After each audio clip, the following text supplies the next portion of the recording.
साथियों नमस्कार, मेरा नाम है पवन कुमार। आप देख रहे हैं राजपथ भारत। जिस तरह से तमाम खबरें बहुजन समाज पार्टियों की चल रही हैं, जिसके बारे में अपडेट आपको मिलती रही है राजपथ भारत से। इस वक्त दिल्ली से जो खबर आ रही है उससे भी हम रूबरू करवाते हैं, आपको बताते हैं दिल्ली में क्या कुछ देखने को मिला और तमाम सवाल लोग के जवाब देती दिख रही हैं ये तस्वीरें। पहले ये तस्वीरें देखिए किस तरीके से आपको बड़े पदाधिकारी मौजूद दिख रहे हैं और उनके साथ वहाँ पर मौजूद हैं पार्टी के तमाम राज्यों की जिम्मेदारी देखते हुए अशोक सिद्धार्थ जी, रामजी गौतम और आकाश आनंद। वहीं पर बसपा सुप्रीमो मौजूद हैं, पंजाब के भी पदाधिकारी हैं। जिस तरह से पंजाब का वाकया हुआ उस पर भी डिस्कशन हुआ होगा, और छत्तीसगढ़, झारखंड और साउथ से भी तमाम पार्टी के बड़े पदाधिकारी आए हुए हैं। अम्बेडकर साहब अमर रहे, अमर रहे, अमर रहे। बहन कुमारी मायावती जी जिंदाबाद, जिंदाबाद, जिंदाबाद। बहन कुमारी मायावती जी जिंदाबाद, जिंदाबाद, जिंदाबाद। बहन कुमारी मायावती जी जिंदाबाद, जिंदाबाद, जिंदाबाद। बहुजन समाज पार्टी जिंदाबाद, जिंदाबाद, जिंदाबाद। बहुजन समाज पार्टी जिंदाबाद, जिंदाबाद, जिंदाबाद। बहुजन समाज पार्टी जिंदाबाद, जिंदाबाद, जिंदाबाद। बहन कुमारी मायावती जी जिंदाबाद, जिंदाबाद, जिंदाबाद। बहन कुमारी मायावती जी जिंदाबाद, जिंदाबाद, जिंदाबाद। बहन जी आप आगे बढ़ो, देश की मजबूरी है, देश की मजबूरी है, देश की मजबूरी है। इन फोटोज में आपको क्या दिख रहा है जरा सा खंगालिए। कई ऐसी खबरें हैं जिसको बनाई जाती है, प्लांट की जाती है, जो कि अक्सर आपको सुनने में आती है और उस बात को गारंटी देने लगते हैं। कुछ वक्त पहले आपको याद होगा उत्तर प्रदेश में बैठक हुई थी। 15 को बसपा सुप्रीमो का जन्मदिन वो मनाया गया। उसके बाद बसपा सुप्रीमो के जन्मदिन के अगले दिन एक बड़ी बैठक, जिसमें उत्तर प्रदेश के सभी पार्टी के पदाधिकारी मौजूद थे। कई बातें सामने आई। बसपा सुप्रीमो ने भाजपा को आड़े हाथ लिया और वो अब उत्तर प्रदेश में तो दिख ही रहा था। जिस तरह से अब बैठकों का दौर शुरू हुआ है और लगातार बसपा सुप्रीमो के आदेश अनुसार पार्टी के पदाधिकारी, मुख्य जोन कोऑर्डिनेटर जो जिम्मेदारी संभाल रहे हैं, और जिस तरह समाज का अपमान किया जा रहा है उसके साथ तमाम वीडियोस वायरल हो रहे हैं और बाबा साहब का अपमान किया जा रहा है, उस पर अमृतसर में एक देखिए वीडियो क्लिप आपके सामने आई होगी कि अमृतसर में किस तरह से बाबा साहब की मूर्ति पर हथौड़ा मार रहे हैं एक शख्स। उसके बाद एक वीडियो वायरल हुई जिसमें आग भी जल रही है, लगातार लोग तिरस्कार कर रहे हैं। एक वीडियो और वायरल हो रहा है कि उसके बाद कोर्ट जब वो पहुंचते हैं तो तमाम अधिवक्ता जिस संविधान को वो जलाता है, जिससे ये देश चल रहा है, उसके खिलाफ आक्रोश व्यक्त कर रहे हैं। एक वीडियो देखने को मिल रहा है कि ये नाराज़गी है उस समाज की। ये वीडियो वायरल है, चेहरा मैं ढंग से नहीं देख पाया, मगर ये वीडियो एक वायरल है और उसी से लिंक किया जा रहा है। अभी लिंक करने की बात जो सबसे बड़ी है वो मैं आपको रूबरू कराऊंगा, जो इस बैठक में अहम बातें देखी गई हैं। पहले पूरी खबरों से मैं रूबरू करा रहा हूँ। उत्तर प्रदेश में बसपा सुप्रीमो ने कहा था कि बैठकों का दौर शुरू होना चाहिए। एक एक सेक्टर पे जाकर पार्टी के बड़े पदाधिकारी, एक या दो बड़े पदाधिकारी सिर्फ जाएंगे और बूथ को कंप्लीट करने के साथ कैडर कैंप देंगे। वो दौर चल रहा है। राजपथ ने तमाम खबर चलाई हैं, मैं तमाम का खबरों से आपको रूबरू कराया है। लगातार बैठकों का दौर चला, उसका अगर आप रिजल्ट देखना चाहेंगे तो जौनपुर का हादसा रहा हो, जिस तरह का मामला सामने आया, और देखेंगे दूसरा मामला जो आपने कल देखा गोरखपुर में ऐसा मामला हुआ जिसमें काफ़ी संख्या में पार्टी के पदाधिकारी, कार्यकर्ता, समर्थक रोड पर आ गए।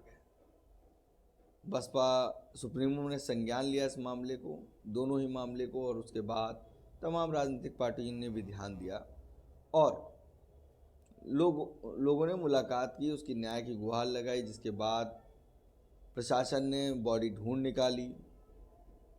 एक हफ्ते से ढूंढ नहीं पाए थे, मगर जब बसपा की डेलीगेशन पहुंचती है, विश्वनाथ पाल और घनश्याम खरवार, तो उसके बाद अगले दिन बॉडी मिलती है वाइफ की, फिर उसके अगले दिन मिलती है हस्बैंड की, और कई चीज़ें दिखती हैं, गले में निशान, और हस्बैंड की करंट लग के हत्या और गले में निशान, और तो महिला के, तो कई सवाल खड़े करते हैं। खैर, उसके बाद फिर मामला होता है गोरखपुर का, तो काफ़ी संख्या में बहुजन समाज के समर्थक निकल के आते हैं, बीएसपी के सपोर्टर वापस एक साथ आते दिख रहे हैं। इन चीज़ों को अगर जोड़ा जाए तो कहीं ना कहीं बसपा का अब जनाधार फिर से वापस आ रहा है। वो ताकत, वो हिम्मत, वो लगन, काम करने की इच्छा जो लोगों में थी कि बसपा के लिए हम कुछ करना चाहते हैं, बहुजन समाज पार्टी है, कुछ करे, कुछ ना करने से अच्छा है कुछ करे, तो वो चीज़ हम देखना चाहते हैं कि लोगों के बीच जाए, लोगों के बीच अपनी बात रखे, विचारधारा रखे, लोगों के इंसाफ के लिए खड़े हो, तो वो चीज़ दिखी। ये उत्तर प्रदेश का मामला है, हरियाणा में आपने देखा, और पूरे देश में जब प्रदर्शन हुआ तो उसमें काफ़ी लोगों में ऊर्जा आया कि बसपा सुप्रीमो ने बाबा साहब के अपमान के लिए अकेले पूरे देश में प्रदर्शन कर दिया। पार्टी के पदाधिकारियों ने बढ़ चढ़ कर हिस्सा लिया, और इसी तरह से गोरखपुर और जौनपुर में ये मामला देखा गया। खैर, अब आते हैं अगली खबर पे। दिल्ली की इन बैठकों में तमाम चीज़ें अगर देखी जाए, इन फोटोज़ को आपने जो देखा, आपको क्या दिखा? क्या आपको इसमें ईशान आनंद दिखे? जी हाँ, मैं इस खबर से आपको रूबरू कराना चाहता हूँ। इस खबर में आपको आनंद कुमार दिख रहे हैं, आकाश आनंद दिख रहे हैं, रामजी गौतम दिख रहे हैं, और अशोक सिद्धार्थ दिख रहे हैं, तमाम पार्टी के पदाधिकारी दिख रहे हैं, अन्य राज्यों के, महाराष्ट्र के दिख रहे हैं, पंजाब के दिख रहे हैं, अमृतसर के दिख रहे हैं, माफ़ करिएगा, और भी कई राज्यों के दिख रहे हैं, साउथ के दिख रहे हैं। मगर इसमें खबर ये है कि जिस तरह से टीवी चैनलों ने इस खबर को चलाया कि बहुजन समाज पार्टी में एक और भतीजे की एंट्री, तो ये साफ साफ दर्शाता है कि बसपा सुप्रीमो की अब परिवारवाद तो इन्वॉल्व नहीं करेंगी। तमाम लोगों को मौका दिया पार्टी में कि उनके अंदर लीडरशिप डेवलप हो और वो आगे बढ़ें और काम करें, समाज के लिए लड़ें।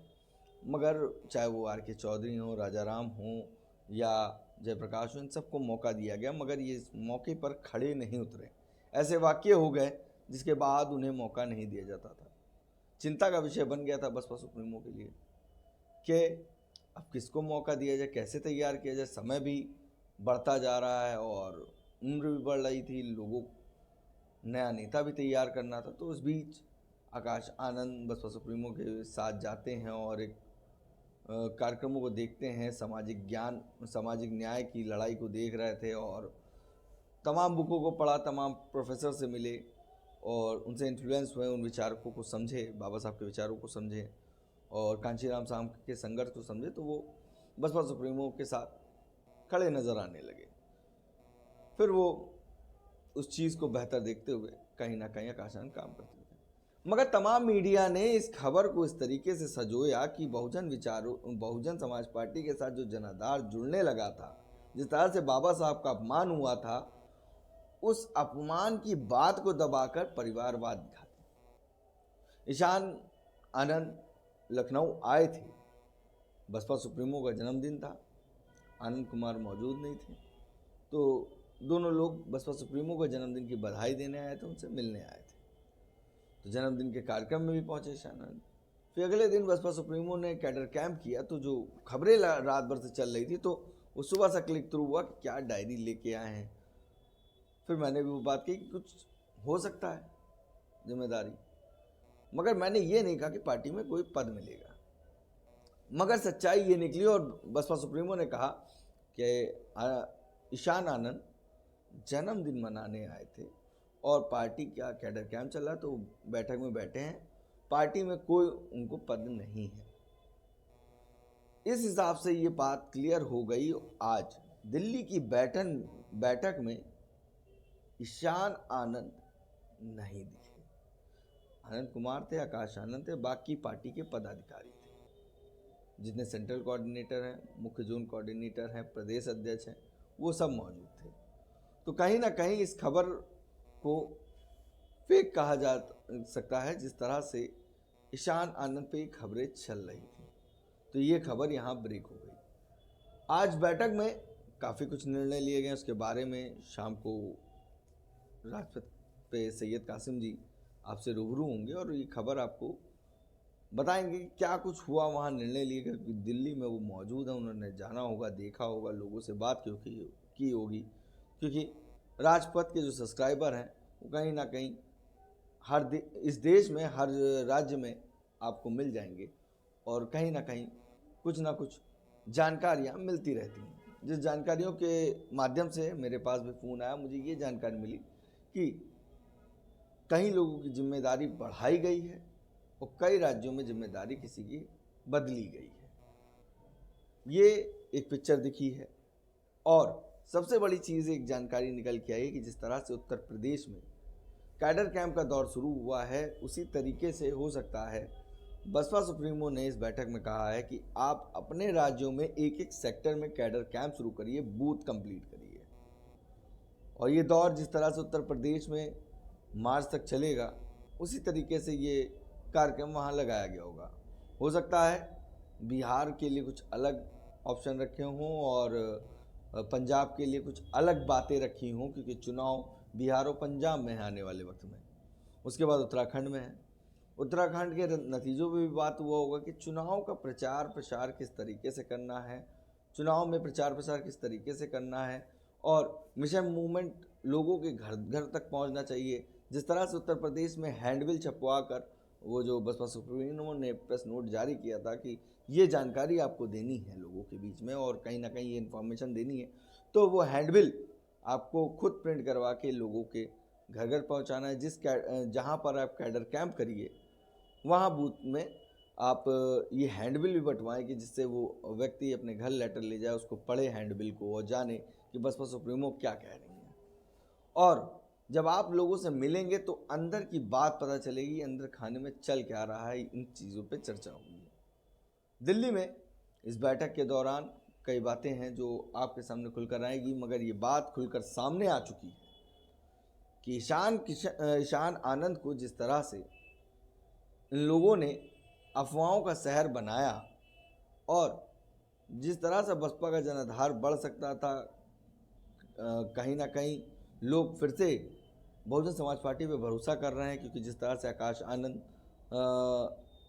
भाषण दे रहे हैं लोगों के बीच, असल मुद्दे सामने रख रहे हैं, तो लेगेसी जो बन रही थी तो उसको तोड़ने के लिए, जनता से डिस्कनेक्ट करने के लिए ये काम किया जा रहा था। आज की बैठक में ईशान आनंद नहीं मौजूद थे। जिस तरह से आपने इन खबरों को समझा, इसमें एक खबर और है कि मीडिया को नहीं बुलाया गया था, इसमें सिर्फ पार्टी के पदाधिकारियों को बुलाया गया था। मीडिया अपने आप आई थी। मीडिया को देखकर बसपा सुप्रीमो की एंट्री के बाद बसपा सुप्रीमो ने कहा कि मीडिया बंधुओं को बुलवा लो कि वो यहाँ से रूबरू हो ले, कि जो पार्टी के पदाधिकारी हैं उनको भी देख लें और वो रूबरू करवा कर पूरा दिखाकर उसके बाद मीडिया को जाने को कह दिया। इसके बाद एक खबर और तैर रही है कि आकाश आनंद की दिल्ली चुनाव की जिम्मेदारी, पूरी दिल्ली की चुनाव की जिम्मेदारी आकाश आनंद पे है, अहम भूमिका निभा रहे हैं। बसपा सुप्रीमो के आदेश के अनुसार ही काम होता है पार्टी में और ये डिसिप्लिन और भी कोई पार्टी में आपको देखने को नहीं मिलेगा जो बसपा में देखने को मिलता है। जब माननीय कांशीराम साहब थे तो माननीय कांशीराम साहब की सारी बात मानी जाती थी, जो वो कहते थे उतना ही काम किया जाता। उसके बाद बसपा सुप्रीमो को बनाया गया तो बसपा सुप्रीमो की बात मानी जाती है। आकाश आनंद की जिम्मेदारी यहाँ पे चुनाव के प्रचार प्रसार की थी कि आप जनसभा में जाएंगे, संबोधित करेंगे, लोगों को असल मुद्दे सामने रखेंगे। उन्होंने उस चीज़ को बखूबी निभाया। मगर तमाम मीडिया में ये खबर चलाई जा रही है कि सुबह से कि आकाश आनंद दिल्ली के चुनाव में बड़ी जिम्मेदारी निभा रहे हैं, आकाश आनंद की देखरेख में हो रहा है चुनाव। मगर आपको इस बात से फिर से मैं रूबरू करा दूं कि हम लोगों ने ये खबर की कि इस चुनाव की जिम्मेदारी 5 प्रभारियों पे थी। वो डिपेंड करता है कि वो प्रभारी कौन से प्रत्याशी लाए थे, किस तरीके से उनका चुनाव प्रचार प्रसार को देखा है उन्होंने, क्या उनकी पब्लिक में उतनी पकड़ है, पहचान है, ये डिपेंड उन प्रभारियों पे करता है। आकाश आनंद की जिम्मेदारी थी कि विपक्षी पार्टियों पर खुलकर उनकी विचारधारा, उनकी सच्चाई सामने बयां करे, और वो आकाश आनंद ने निभाया। इतनी जिम्मेदारी के सिवा और कोई उनके ऊपर जिम्मेदारी नहीं थी। मगर मीडिया इस खबर को फिर चला रही है कि दिल्ली का चुनाव सिर्फ आकाश देख रहा है। तो ये खबर कौन उनको दे रहा है इस तरह से कि आकाश आनंद की जो लेगेसी है वो कम हो जाए, ख़त्म हो जाए।